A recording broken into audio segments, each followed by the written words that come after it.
अकबर बीरबल की कहानी लहरें गिनना स्टोरी इन हिंदी। एक बार की बात है, बादशाह अकबर के दरबार में उनसे नौकरी मांगने की फरियाद लेकर एक व्यक्ति पहुंचा। उसकी कुछ देर बातें सुनने और बुद्धि की परीक्षा लेने के बाद बादशाह ने उसे चुंगी यानी टैक्स वसूलने वाला अधिकारी बना दिया। बीरबल भी उस दरबार में मौजूद थे। उन्होंने उसे कुछ देर ध्यान से देखने के बाद कहा कि बादशाह, यह व्यक्ति ज्यादा ही चालाक लग रहा है। यह जल्द ही कुछ न कुछ बेईमानी जरूर करेगा। होते होते कुछ समय गुजरा और तब तक उस व्यक्ति ने टैक्स वसूलने का काम पूरी तरह संभाल लिया था। एक दिन बादशाह अकबर के पास एक दो व्यक्ति उस अधिकारी की शिकायत लेकर आए। शिकायतें मामूली थीं, इसलिए उन पर ज्यादा किसी ने ध्यान नहीं दिया। उसके बाद रिश्वत लेने और जनता को परेशान करने के आरोप भी उस अधिकारी पर लगने लगे। इतनी शिकायतें आने पर बादशाह ने सोचा कि इसका तबादला ऐसी जगह कर देता हूं जहां इसे बेईमानी करने का मौका ही न मिल पाए। इतना सोचते ही बादशाह ने फैसला किया कि उसे अस्तबल का मुंशी बनाया जाएगा।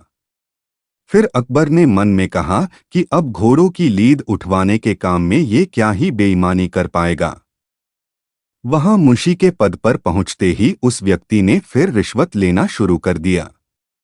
उसने सीधे घोड़े की देखभाल करने वालों से कह दिया कि तुम लोग घोड़ों को कम दाना पानी खिलाते हो। इसका पता बादशाह को चला है, इसलिए मुझे लीद को तोलने के लिए भेजा है। अब अगर लीद का वजन कम हुआ तो सबकी शिकायत बादशाह से कर दूंगा। इस तरह से उस मुंशी से परेशान होकर हर घोड़े के हिसाब से उसे 1 रुपये लोगों ने देना शुरू कर दिया।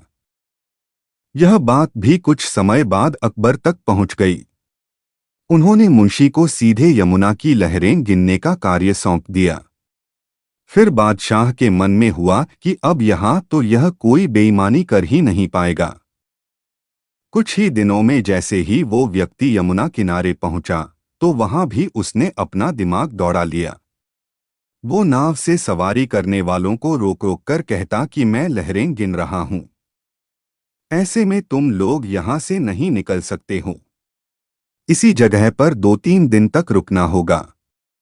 रोज रोज ऐसी बातें सुनकर नाव चलाने वालों ने अपने कार्य को जारी रखने के लिए उसे 10-10 रुपए की रिश्वत देना शुरू कर दिया।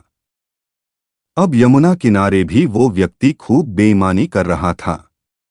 1-2 महीने में यह बात भी बादशाह तक पहुंच गई। तभी अकबर ने एक लिखा हुआ आदेश भिजवाया, नाव को रोको मत, जाने दो।